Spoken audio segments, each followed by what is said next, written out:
Hello everyone, today I'm going to show you how to fix Call of Duty Steam must be running to play this game. So make sure to follow my steps. First of all, you should go to the Windows taskbar and select this upside down arrow. If you find the Steam launcher appearing like this, make sure to select the icon, right click and select Exit Steam.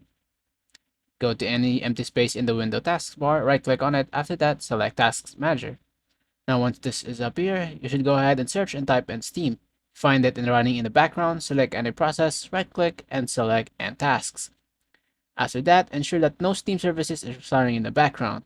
Wait for a couple of moments. After that, we need to relaunch Steam, so go to the top left corner after opening Steam and select the Steam icon. After that, select Check for Steam Client Updates, wait for a couple of moments. It will start by checking if you do have an older version or not. If you can't find any download button right now, here select Close.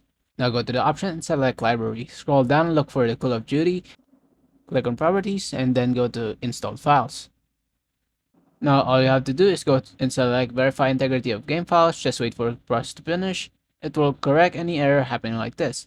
Once done, close, go to the Windows icon and make sure to restart your PC. You can try and to see if the error is gone. If you do find it helpful, please like. Thank you so much for watching.